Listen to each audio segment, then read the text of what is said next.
اور قرآن کریم میں ہے کہ اللہ رب العزت نے یہ کائنات کو 6 دنوں میں بنایا ہے. 6 دنوں میں. اللہ کی ذات فعال لما یرید ہے. جس چیز کا ارادہ کر لیتے ہیں وجود میں آ جاتی ہے. اس کے ارادے کا نام وجود ہے. کاف کو ملنے نہیں پاتے فیکون وہ چیز وجود میں آ جاتی ہے. لیکن اللہ نے اس سارے کائنات کو 6 دن میں بنایا ہمیں اور آپ کو سمجھانے کے لیے کہ دیکھو ہر کام ترتیب سے کرنا پڑتا ہے, جلد بازی نہیں کرنی. اللہ رب العزت کے لیے تو مشکل تھوڑی تھا. خود کہتے آسمان بن جاتا, زمین بھی کھٹی بن جاتی, سارے کائنات کا نظام بن جاتا. لیکن 6 دنوں میں اللہ رب العزت نے اس آسمان اور زمین کو اور اس کے درمیان کی جتنی چیزیں اس کو تخلیق کیا. اتوار کے دن سے شروع ہوئے اور جمعے کے دن اس کائنات کا یہ جو نظام ہے یہ مکمل کیا گیا. اور جمعے کے دن آخری دن تھا, اس میں اللہ رب العزت نے زمین کو پیدا کیا. اور ساری کی ساری جتنی کائنات ہے اس کو پیدا کرنے کے بعد روایات میں آتا ہے کہ جمعے کی دن کی آخری ساعات میں اللہ رب العزت نے آدم علیہ السلام کے پتلے میں روح پھونکی ہے اور جان ڈالی ہے. اور آدم علیہ السلام کا جو پتلا بنایا گیا وہ ہر جگہ کی مٹی کو لے کر بنایا گیا. اس دنیا کے اندر ہر آدمی کو کہتے ہیں نا کہ جہاں جس کی مٹی ہے, جہاں سے لی گئی اس کو بنانے کے لیے وہیں اس کی قبر بنے گی, وہیں اس کی قبر بنے گی. کاش کہ ہم سب کی مٹی جنت البقیع سے لی گئی ہو, ہماری بھی قبر محمد الرسول اللہ صلی اللہ علیہ وسلم کے پڑوس میں بن جائے. تو حضرت آدم علیہ السلام کی مٹی اللہ رب العزت نے ہر حصے سے لی اور اس سے آدم علیہ السلام کی تخلیق ہوئی. اور جمعے کا دن تھا اور آخری ساعت تھی کہ اللہ نے آدم علیہ السلام کے پتلے کے اندر روح پھونکی ہے اور آدم علیہ السلام کی پیدائش ہو گئی اور ان میں جان آ گئی. بہرحال یہ جمعے کا دن عظمت والا دن ہے اور ابھی سے نہیں, یہ ابتدا سے عظمت والا دن چلا آ رہا ہے. عظمت والا دن چلا آ رہا ہے اور اس عظمت والے دن کی قدردانی کرنے کے لیے یہ دن مسلمانوں کو دیا گیا. اس عظمت والے دن کی قدر کرو. اور اسی دن میں اللہ رب العزت نے ہمیں جمعے کی نماز دی ہے. جمعے کی نماز, دیگر جتنے ایام ہیں اس میں ہم 4 رکعت ظہر کی نماز پڑھتے ہیں, 4 نماز پڑھتے ہیں. لیکن جمعے کی عظمت کی وجہ سے اللہ نے مسلمانوں کے اجتماع کو کروانے کے لیے جمعے کی نماز دی. اس میں خطبہ ہوتا ہے, اس میں 2 رکعت نماز پڑھی جاتی ہے, سارے مسلمان اکٹھے ہوتے ہیں, واضح و نصیحت ہوتی ہے اور اکٹھے دعا مانگی جاتی ہے. تو اس جمعے کے دن اللہ رب العزت نے مسلمانوں کو عظمت دینے کے لیے, ان کے درجات کو بلند کرنے کے لیے جمعے کے دن کی جمعے کی نماز دی ہے. اور جمعے کا مطلب بھی کیا ہے؟ جمعہ اجتماع سے ہے, اجتماع سے ہے. مسلمانوں کا اس جمعے کے دن اجتماع ہوتا ہے. اور آپ دیکھ لیجیے جتنی بھی عبادات ہیں اللہ کو اجتماعیت بڑی پسند ہے. آپ دیکھیں ہم نماز پڑھتے ہیں, سورہ فاتحہ پڑھتے ہیں, الحمدللہ رب العالمین الرحمن الرحیم مالک یوم الدین ایاک نعبد و ایاک نستعین اہدنا الصراط المستقیم. اس کا ترجمہ کیا ہے؟ اے اللہ ہم تیری ہی عبادت کرتے ہیں اور تجھ ہی سے مدد مانگتے ہیں. ہم ایاک اعبد نہیں, قرآن نے ہمیں سکھلایا کہ میں تیری عبادت کرتا ہوں اور میں ہم تیری عبادت کرتے ہیں. جمع کا صیغہ استعمال کیا. اللہ کو اجتماعیت بڑی پسند ہے. اہدنا الصراط المستقیم, ہمیں سیدھے راستے کی ہدایت دے. تو اللہ کو اجتماعیت بڑی پسند ہے. اللہ انفرادیت پر کبھی فیصلہ نہیں کرتے. اس میں موضوع سے تھوڑی سی ہٹ کے بات ہے. ہم یہ چاہتے ہیں کہ ہمارا سارا یہ جو ایک نظام چل رہا ہے کہ جہاں تنگیاں ہیں, معاشی بحران ہے, جھوٹ ہے, دغا ہے, رشوت ہے, یہ ساری ختم ہو جائے. تو اس کے لیے ہمیں اجتماعی طور پر ان ساری چیزوں کو ختم کرنا پڑے گا. میں اپنی ذات سے چھوڑ دی, میں نے اپنی ذات سے اللہ سے لو لگا لی, میری ذات کے اعتبار سے مجھے فائدہ ہو, اجتماعی اعتبار سے سب کو فائدہ ہو, اس کے لیے اجتماعی طور پر توبہ کرنی پڑے گی. اس کے لیے اجتماعی طور پر گناہوں کو چھوڑنا پڑے گا. یہ جو عموماً ہمارے یہاں بڑے بڑے گناہ ہیں, اعلانیہ گناہ ہیں, چپ چپ کر کیے جاتے ہیں, ان سارے لوگوں کو سارے گناہوں سے توبہ کرنی پڑے گی جب جا کے اللہ نظام کو تبدیل کرے. تو اللہ کو اجتماعیت بڑی پسند ہے, قرآن کے اندر اللہ نے جمع کے صیغے کے ساتھ ہم سب کو دعا مانگنے کی ترغیب دی ہو اور سکھلایا ہے تو اس طرح مانگو. تو جمعے کا دن یہ اجتماع کا دن ہے، مسلمان سارے جمع ہو جاتے ہیں اور جمعے کی نماز پڑھتے ہیں. تو جب جمعے کا دن افضل تو جمعے کی نماز بھی افضل. جمعے کے نماز کی وجہ سے جمعے کا دن کو افضل بیان کیا گیا ہے، قرار دیا گیا ہے.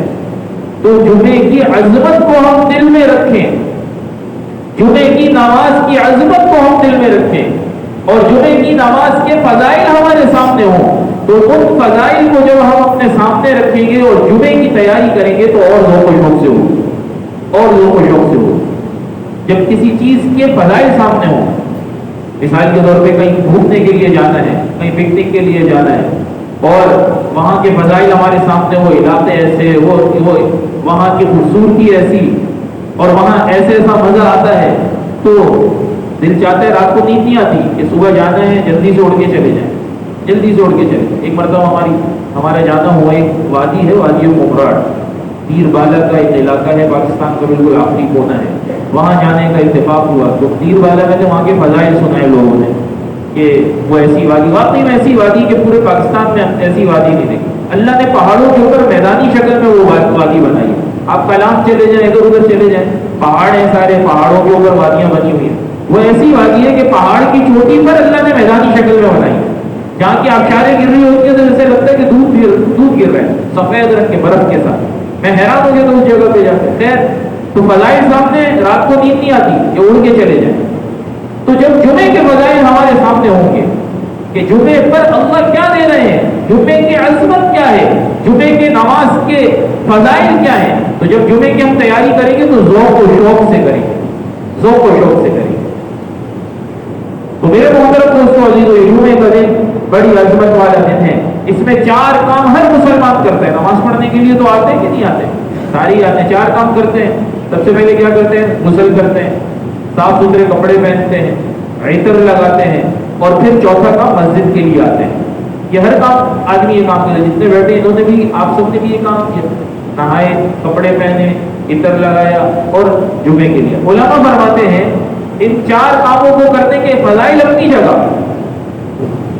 نہانا جو ہوتا ہے، غسل کرنا ہوتا ہے، اس کے فضائل بے شمار ہیں جمعے کے، اور صاف ستھرے لباس پہن کر آنے کے فضائل بے شمار ہیں، احادیث میں موجود ہیں.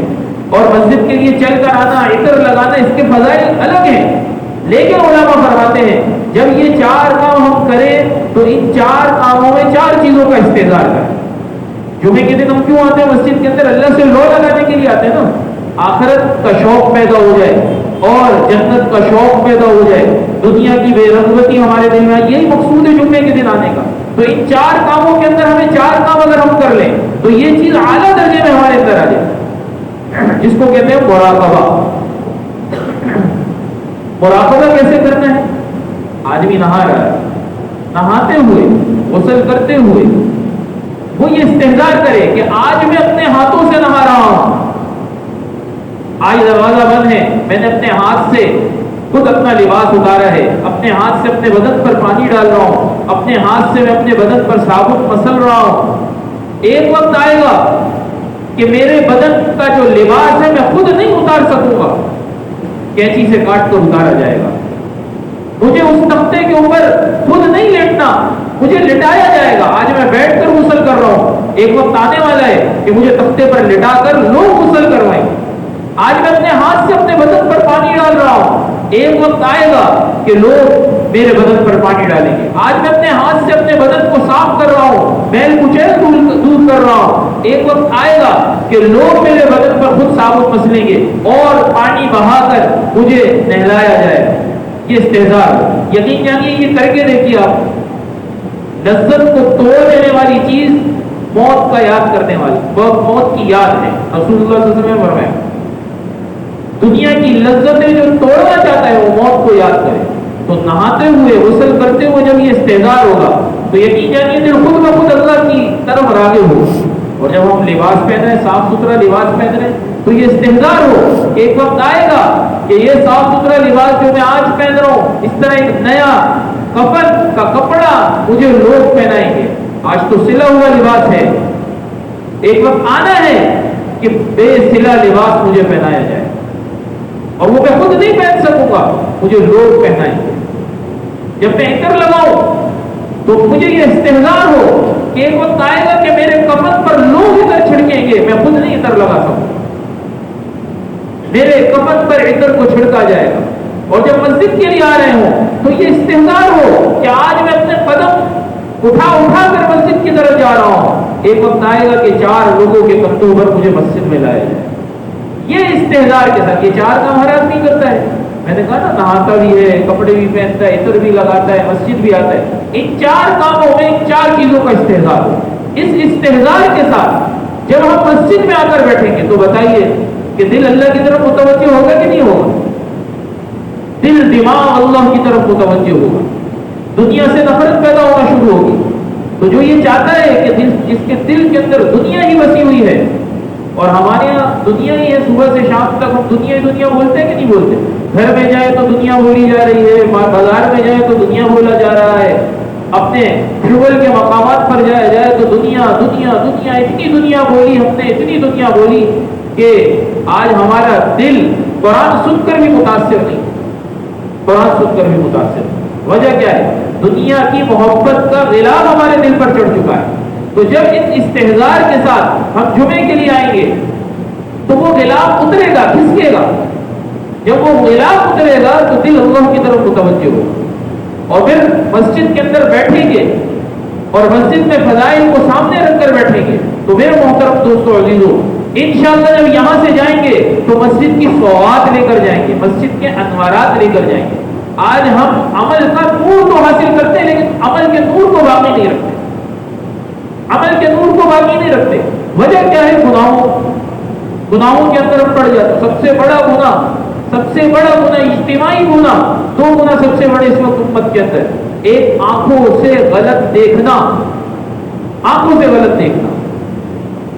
حدیث میں آتا ہے کہ جس نے نامحرم کو دیکھ کر اپنی نگاہوں کو جھکا لیا، 40 دن تک اس کو عبادت کی اللہ حلاوت نصیب فرماتا ہے۔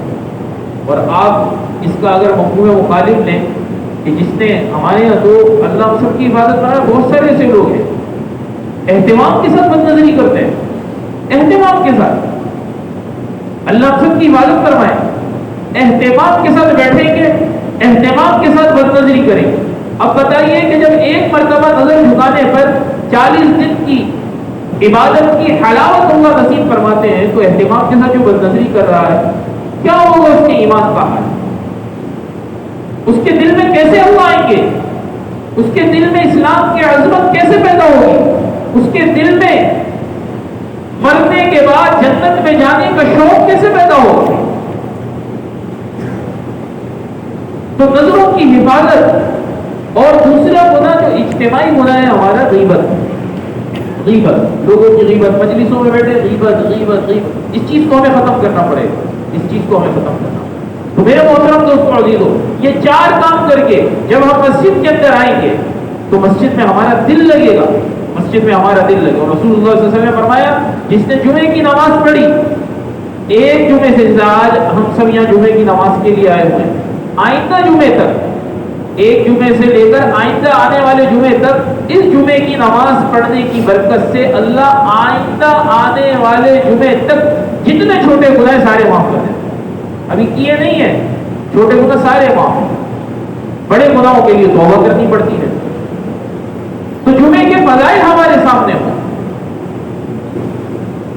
اور جمعے کے دن ہم جلد از جلد مسجد میں آنے کی ترتیب بنایا کریں۔ ایسا نہ ہو کہ جب امام خطبے کے لیے جب اذان کے بعد خطبہ ہوتا ہے وہ مسجد بھری ہوتی ہے، لوگ بھی ادھر کھڑے ہوتے ہیں، وہاں پہ بھی لوگ کھڑے ہوتے ہیں، آخری وقت میں نہ آئے۔ حدیث میں آتا ہے رسول اللہ صلی اللہ علیہ وسلم نے فرمایا کہ جو شخص جمعے کے دن پہلے درجے میں آئے، تو یہ نہیں کہہ رہا عمومی فضائل ہے، اس کو عموم میں ہی رکھنا چاہیے، پہلے درجے میں آئے، سب سے پہلے آ جائے۔ حدیث میں آتا ہے اللہ کے رسول علیہ الصلوۃ والسلام فرمایا اس کو اونٹ قربان کرنے کا ثواب ملتا ہے کہ اللہ کے راستے میں اس نے اونٹ قربان کیا۔ اونٹ قربان، ہمارے بہت سارے بھائی ایسے ہیں کہ جمعے کے دن اہتمام سے بالکل پہلے آ کر بیٹھتے ہیں، تو جو پہلے درجے میں آیا اس کو اونٹ کی قربانی کا ثواب ملے گا، اور جو دوسرے درجے میں آیا اس کو گائے کی بیل کی قربانی کا ثواب ملے گا۔ فرشتے نماز سے پہلے دروازے پہ کھڑے ہوتے ہیں، دروازے جو ہمارے دروازے ہیں یہاں کھڑے ہوتے ہیں فرشتے ہر مسجد کے دروازے پر۔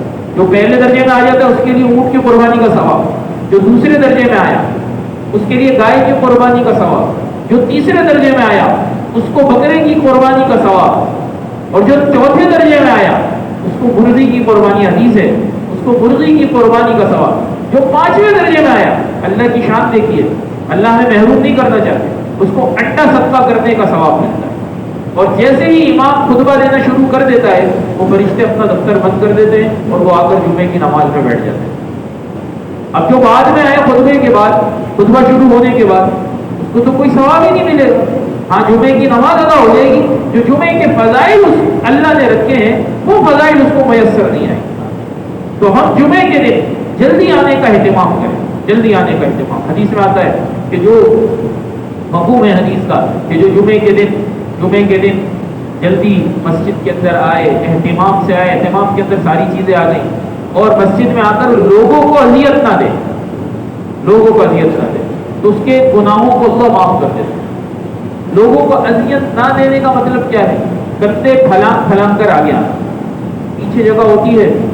ایک ہماری بھی غلطی ہے، بہت سارے بھائی یہاں پر آ کر کہتے بھی ہیں چونکہ مذاکرہ ہے، کوئی تقریب تو ہے ہی نہیں، بہت سارے بھائی آگے کہتے ہیں بہت سارے لوگ ہیں کتے پھلان کر آتے ہیں۔ ہماری بھی جو پہلے آنے والے نا معذرت کے ساتھ ان کی بھی بڑی غلطی ہوتی ہے۔ وجہ اس کی کیا ہے کہ آگے صفوں میں جگہ ہوتی ہے، وہ بیٹھ جاتے پیچھے۔ اب جب وہ پیچھے کی مسجد بھر گئی ہے، آگے جگہ ہے، تو جو پیچھے سے آتا ہے وہ دیکھتے ہیں آگے صفوں میں جگہ ہے، تو وہ کندھے پھلان کی کر آئے گا کہ نہیں آئے گا؟ اگر ہم پہلے سے اہتمام کے ساتھ، جیسے ابھی آپ حضرات بیٹھے ہیں ماشاءاللہ، اس طرح کوئی آ کر بیٹھ جائے صفوں میں تو پھر کندھے پھلان کر آنے کی ضرورت نہیں ہوگی، اور پھر جو کندھے پھلان کر آئے گا وہ مسلمانوں کو اذیت دینے کے زمرے میں آتا ہے اور مسلمانوں کو تکلیف دینے کا گناہ بڑا ہے۔ ہم آتے تو ثواب کمانے کے لیے ہیں، آپ کو پہلی صف میں نماز پڑھنی ہے، قریب آ کر نماز پڑھنی ہے امام کے، تو پہلے آئیے، ثواب آپ کو چاہیے پہلے آئیے۔ اب آتے بالکل آخر میں اور پھر کندھے پھلان کر لوگوں کو تکلیف دے کر آگے آنا، امام کے سامنے بھی بیٹھنا ہے، آگے بھی آنا ہے، آنا بھی آخر میں، تو پھر ہمیں ثواب کے بجائے کہیں ایسا نہ ہو کہ ہمارے ثواب ضائع ہو جائے۔ تو ہم آئیں، ابتدا میں آئیں اور آگے آ کر بیٹھ جائیں، آگے آ کر جتنا اللہ نے توفیق دی ہے نماز کا اہتمام کر لیں، نوافل کا اہتمام کر لیں، قرآن کا تلاوت شروع کر دیں۔ جب امام آ جائے اور جب خطبہ شروع ہو جائے تو خطبہ شروع ہونے کے بعد اب کوئی نماز نہیں ہے، اب کوئی کلام نہیں ہے، اب امام کی طرف متوجہ ہونا ہے۔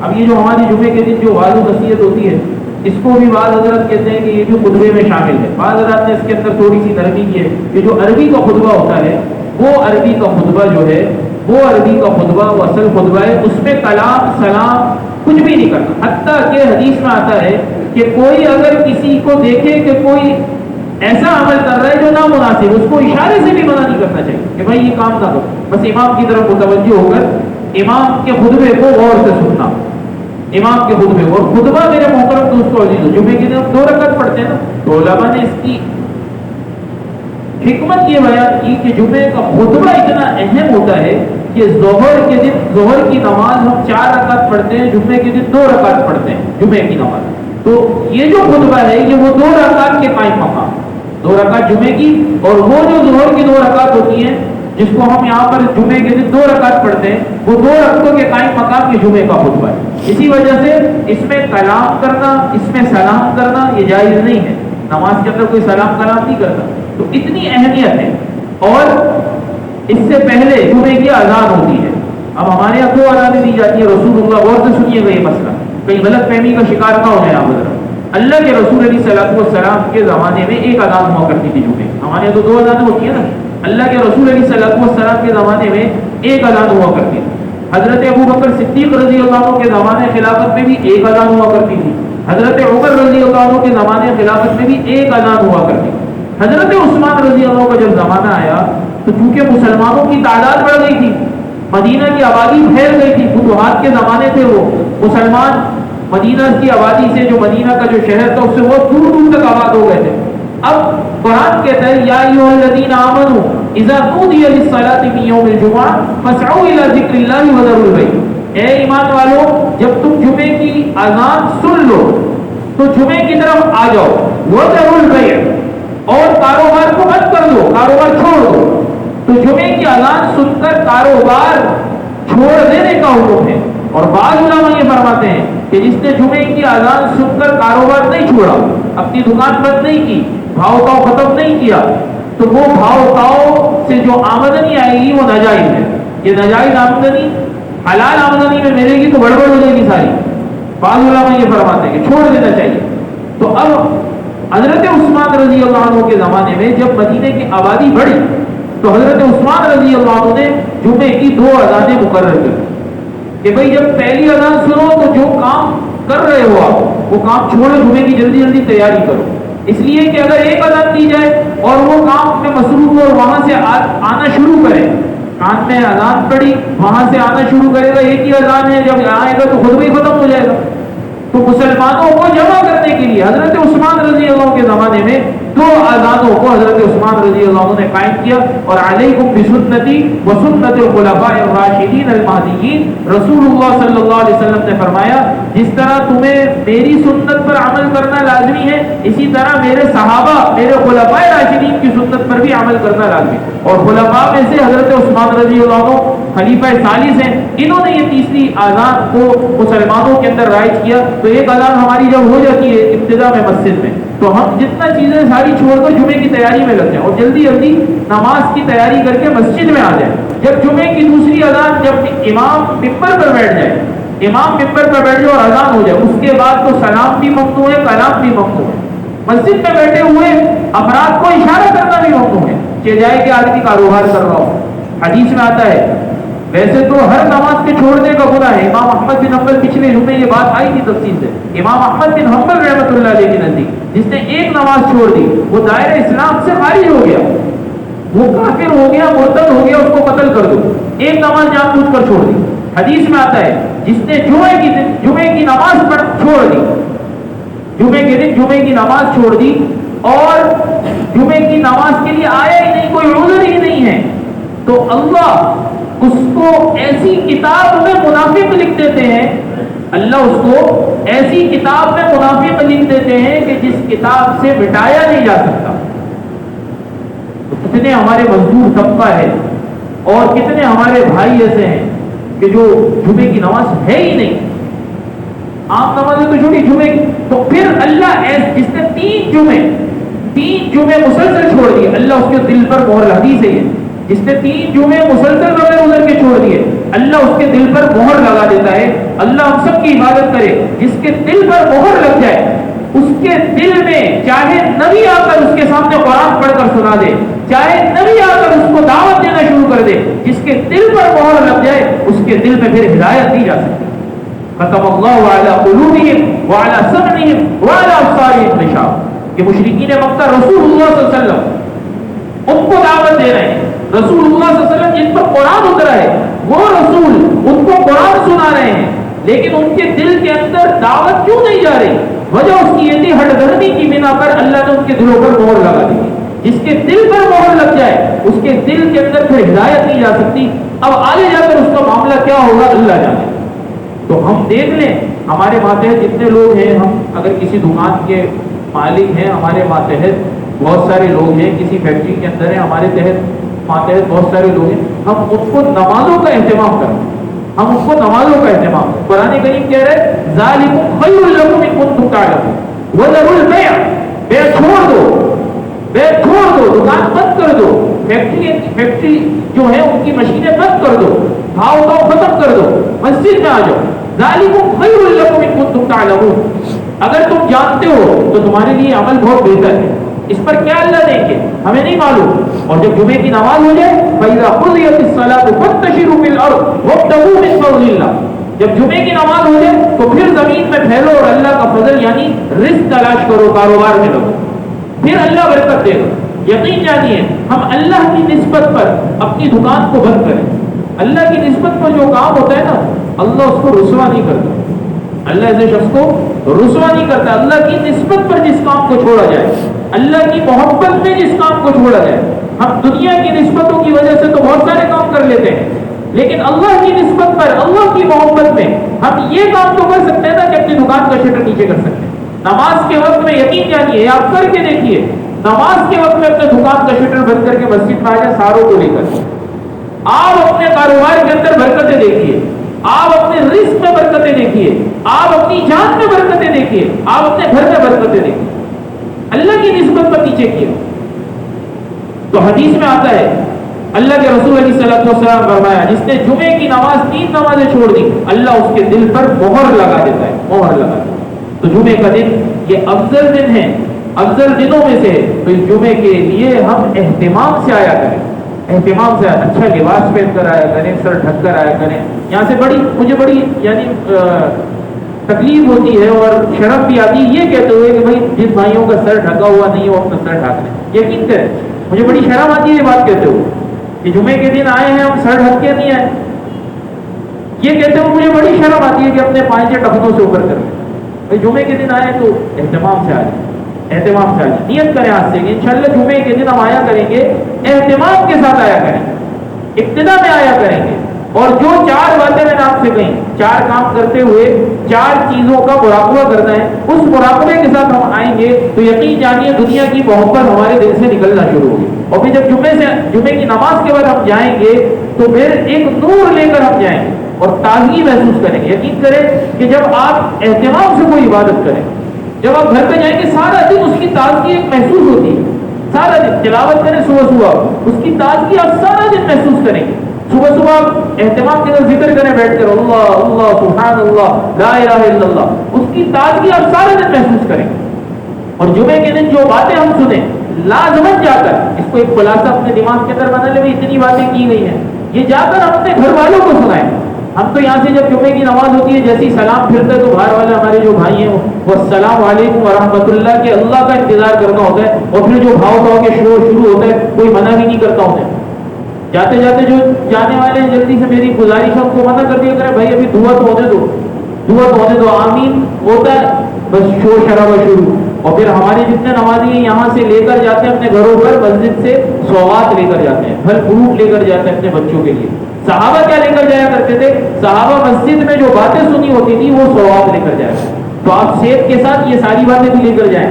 آپ کیلے خریدنے کے ساتھ بچوں کو جب کیلے کھلائیں تو یہ ساری باتیں بھی بتائیں کہ آج میں نے مسجد کے اندر یہ سنا, آج میں نے مسجد کے اندر یہ سنا. تو اس کا اہتمام کریں. اور جمعے کے دن سورہ کہف کی تلاوت کرنا, سورہ کہف کی تلاوت کرنا. اس کا فائدہ کیا ہے, ایک جمعے سے دوسرے جمعے تک اللہ اس کو ایک نور عطا فرمائیں گے اور دجال کے فتنے سے اللہ اس کو محفوظ رکھیں گے. دجال کے فتنے سے محفوظ ہونے کا مطلب یہ نہیں ہے صرف کہ اگر دجال آ گیا تو یہ محفوظ ہوگا. دجال کے آنے سے پہلے اس وقت جتنے فتنے سارے دجالی فتنے ہیں. دجال کے آنے سے بہت عرصہ پہلے فتنے شروع ہونے سے جو شروع ہو چکے ہیں, یہ جتنے فتنے ہیں یہ سارے دجالی فتنے ہیں. جو سورہ کہف کا جمعے کے دن اہتمام کرے گا ان اللہ فتنوں سے اس کی حفاظت فرمائیں گے, فتنوں سے اس کی حفاظت فرمائیں گے. اور رسول اللہ صلی اللہ علیہ وسلم پر جمعے کے دن ہم کثرت سے درود پڑھیں. جمعے کے دن ہم کثرت سے رسول اللہ صلی اللہ علیہ وسلم پر درود پڑھیں. اور جمعے کے دن ایک گھڑی ایسی ہوتی ہے کہ جس میں دعا ضرور قبول ہوتی ہے. اب وہ کون سی گھڑی ہے اس میں علماء کا اختلاف ہے. بعض علماء یہ کہتے ہیں 2 خطبوں کے درمیان جب امام 2 خطبے ایک خطبہ دینے کے بعد بیٹھتا ہے تو یہ گھڑی ہے قبولیت کی گھڑی ہے. اس میں ہمارے بہت سارے بھائی ایسے ہاتھ اٹھا کر دعا مانگتے ہیں. علماء نے منع کیا ہے, ہاتھ اٹھا کر دعا نہیں مانگنی چاہیے, دل میں دعا مانگے, دل میں دعا مانگے. بعض علماء کہتے ہیں یہ گھڑی ہے, بعض علماء کہتے ہیں کہ عصر سے مغرب تک کے درمیان کوئی ایک ایسی گھڑی ہے جس میں دعا قبول ہوتی ہے. تو جمعے کے دن عصر سے مغرب تک ہم دعا میں, تلاوت میں, اور اگر کام پر بھی ہیں تو ہاتھ سے کام ہونا ہوتا ہے نا, دل میں اللہ کا ذکر کرے, زبان سے اللہ کا ذکر کریں. تو انشاءاللہ اس جمعے کے دن کی ساری برکتیں اور اس جمعے کے دن کی ساری رحمتیں ہمیں مل جائیں گی. اللہ پاک سے دعا اللہ پاک اس جمعے کے دن ہمیں قدردانی کی, جمعے کی نماز کی قدردانی کی توفیق نصیب فرمائے. اور جمعے کے دن جلد از جلد مسجد میں آ کر امام کے قریب بیٹھنے کی ہم سب کو توفیق نصیب فرمائے. وآخر دعوانا الحمدللہ.